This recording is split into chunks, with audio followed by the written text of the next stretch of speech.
Well, he asked me. You bloody backstabber!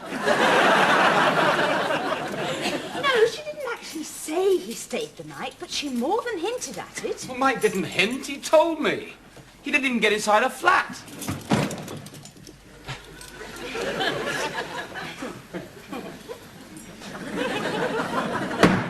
She's smiling. Yeah, what does that prove? Men have been known to smile on the gallows. How many men have you seen on the gallows? Hundreds. Look, Mike's an honest bloke.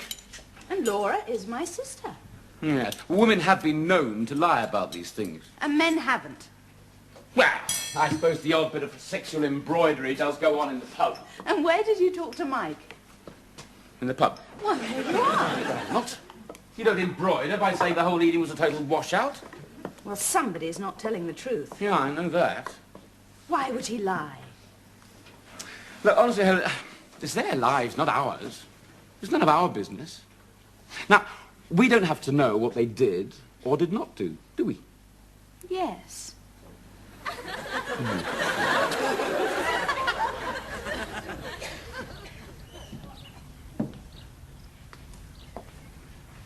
There's a cherry tree in the garden. I thought you might like to chop it down.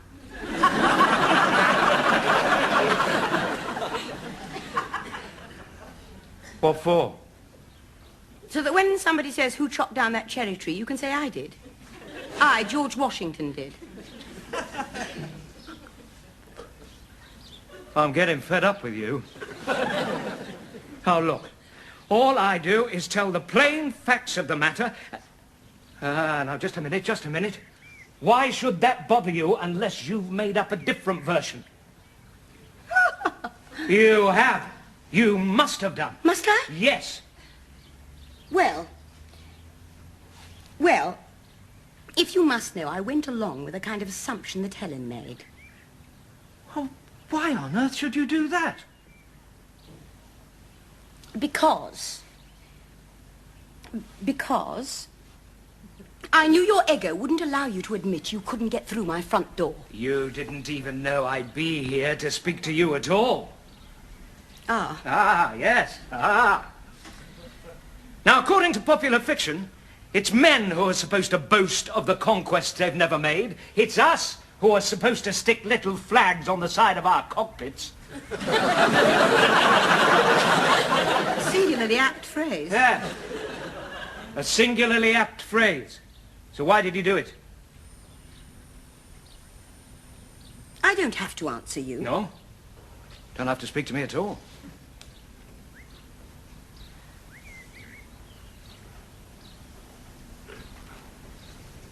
Well, if you must know, perhaps it's because I'm sick of not being a flag on the side of somebody's cockpit.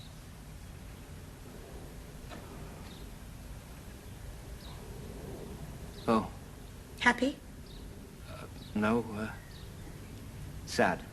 Don't you go feeling sorry for me. No, I just feel sorry that anybody should have to do that sort of thing, and I know what I'm talking about because I've done it myself. I've lied. Well, why pick this moment to tell the truth? Perhaps I felt a finer type of person this morning. Perhaps I was actually concerned about your honor. Oh, cobblers to my honor. What about my pride? Lunch is ready.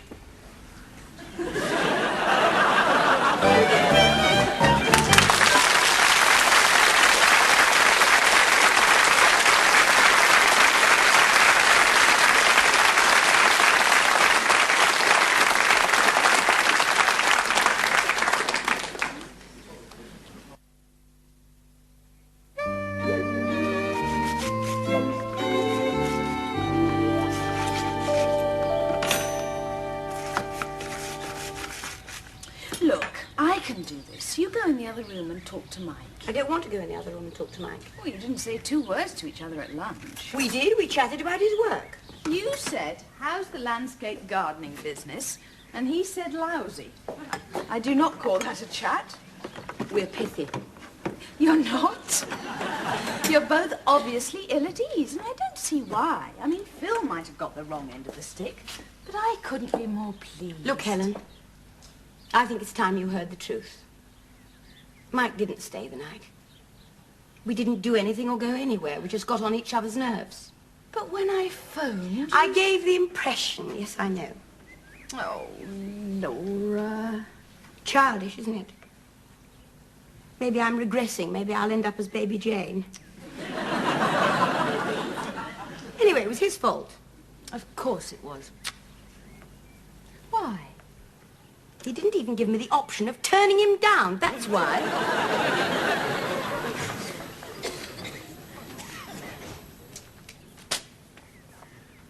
Well, this won't postpone the first coronary. What about a walk? Well, I look at it this way. Exercise speeds up the digestive process. And when I think of my spam fritters, I'd like Helen's grub to stay in my stomach as long as possible. You're very quiet at lunch. Yeah.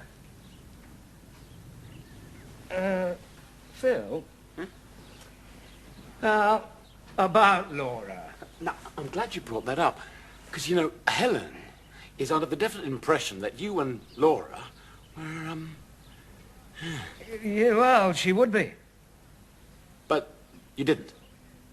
Well, we did, actually. You told me you didn't. Yeah. It's confusing, isn't it?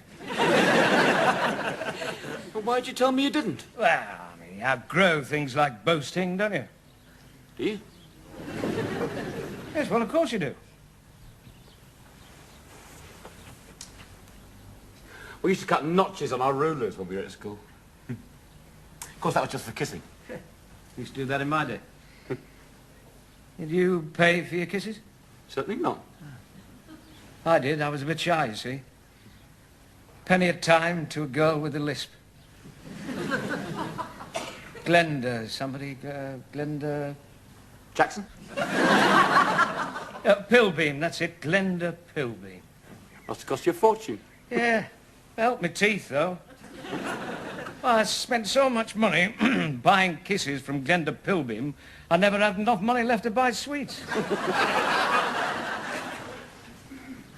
Well, well. You and Laura, eh? Yep. Oh, well.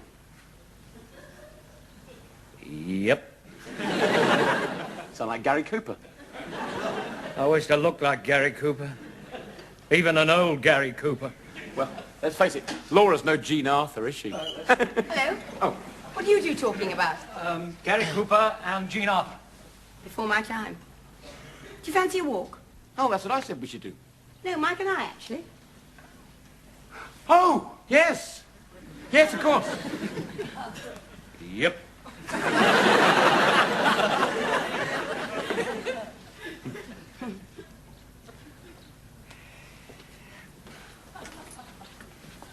Oh.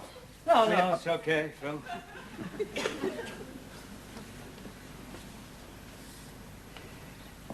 See you, Phil. Have a nice time. Yep.